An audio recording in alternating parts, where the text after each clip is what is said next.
Salut tout le monde! Verset coup de cœur, Matthieu 10, versets 32 et 33.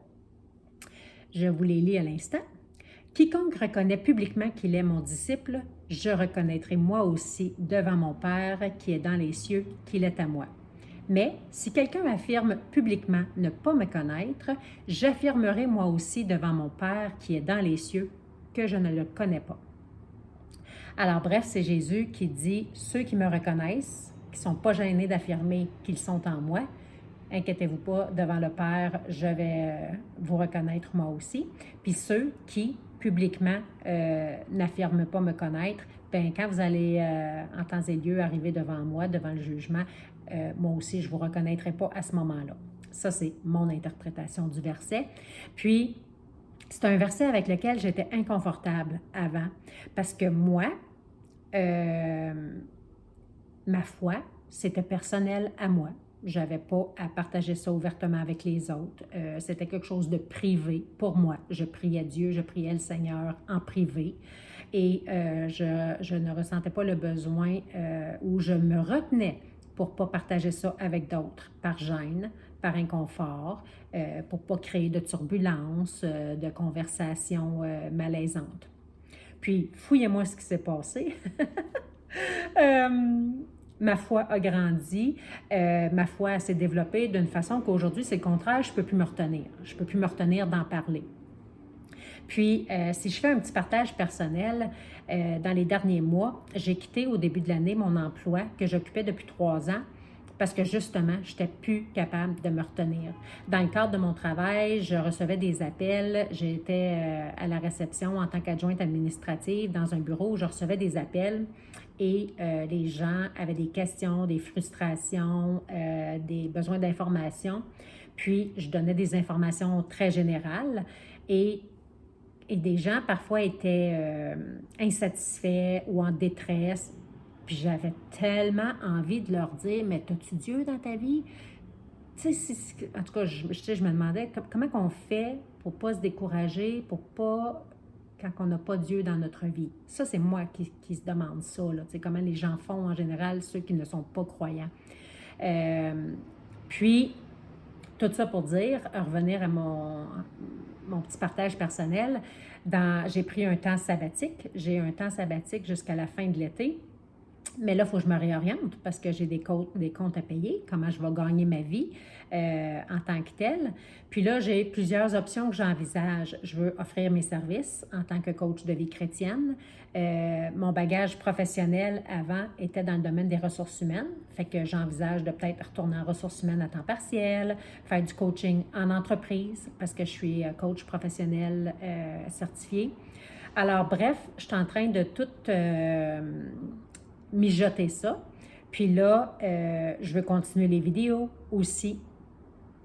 Puis là où je veux en venir par rapport au verset de reconnaître publiquement être croyante en Jésus, je me suis informée à une boîte de communication, une entreprise en communication pour faire de la publicité sur Facebook pour partager mes vidéos, puis tout ça, puis qu'il y ait plus de gens qui les voient, puis me faire connaître.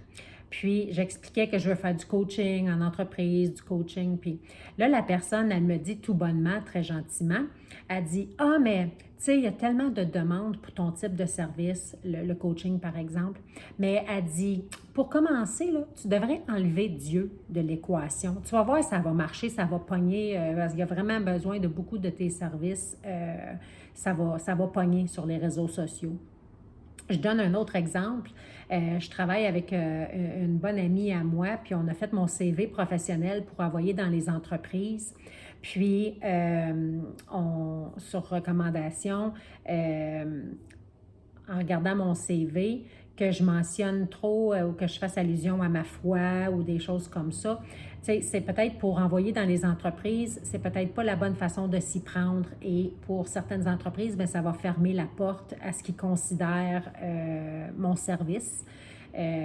Si je mentionne trop Dieu ou si je suis trop ouverte sur ma foi dans mon CV. Puis ça, je peux le comprendre. Ça, je peux le comprendre. Dans certains milieux, dans les entreprises, etc., puis tout ça, c'est...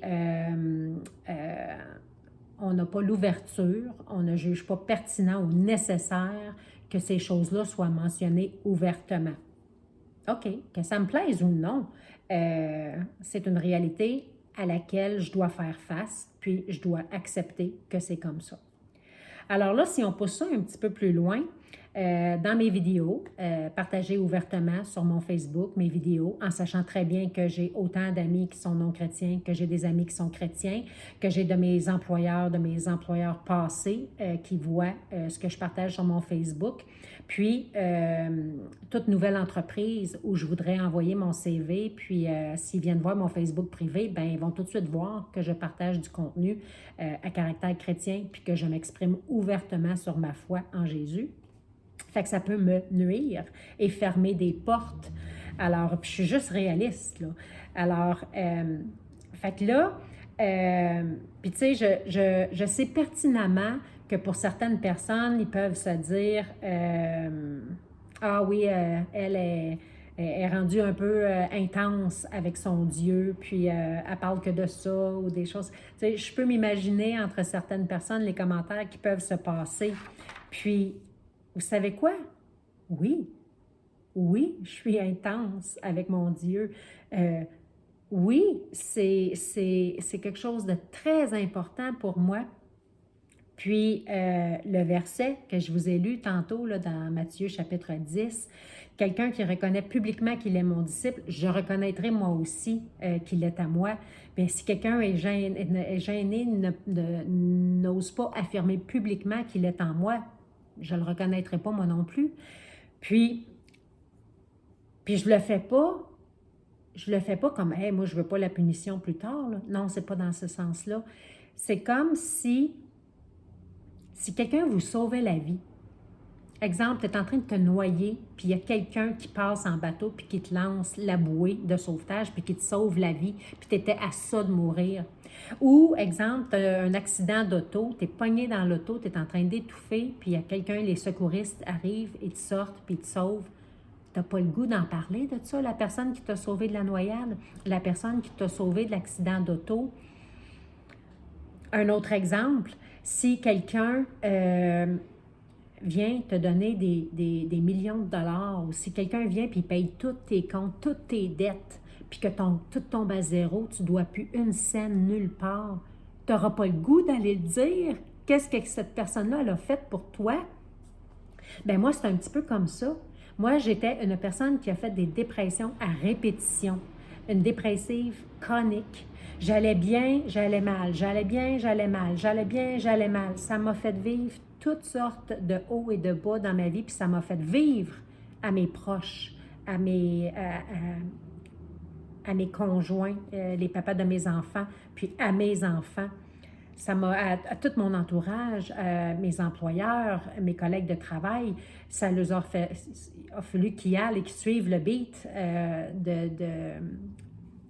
de ce que je vivais. Autant les gens m'aimaient, je leur ai fait vivre ça. Puis Dieu m'a sauvé de ça, m'a libéré de ça. Depuis que Christ est arrivé dans ma vie, il m'a révélé sa parole, il m'a révélé son pardon, comment je suis pardonnée, comment est-ce qu'il peut me restaurer, me rétablir, me guérir. Puis là, ben, je voudrais me fermer la trappe là-dessus, puis pas dire ça à personne. Je voudrais ne pas le partager avec personne, garder ça secret. Hey, je veux le partager avec le plus grand nombre de personnes possible. Je veux qu'il y en ait plein d'autres qui soient sauvés de la noyade, sauvés d'un accident d'auto. Je veux qu'il y en ait plein d'autres, que le compte soit tout réglé, le compte de pardonner de tous nos péchés, restaurer de notre ancienne vie, notre mort spirituelle, qu'on ait la vie qui revienne, la vie spirituelle qui s'éveille en nous. Ce que je connais aujourd'hui, je veux qu'il y ait le maximum de personnes qui connaissent ça. Puis jamais je vais me fermer la trappe, puis jamais que je vais m'empêcher d'en parler. Puis, non, j'enlèverai pas Dieu de l'équation. J'enlèverai pas Dieu de ma vie. Je ne m'empêcherai pas d'en parler ouvertement, quitte à subir les conséquences, quitte à subir des fermetures de portes, à subir le rejet de certaines personnes, à être ridiculisé par certains. Si c'est ça, c'est bien correct. Alors, il a trop fait pour moi. il a beaucoup trop fait pour moi pour que je lui manque de respect en ne reconnaissant pas que je suis ici, vivante, aujourd'hui, avec tout n'est pas parfait. Je le dis que dans plusieurs de mes vidéos, c'est pas que tout est parfait, mais je ne peux nier tout ce qu'il a fait dans ma vie. Et la joie, le bonheur, la paix que je ressens aujourd'hui, c'est à lui que va tout le mérite. Alors, merci.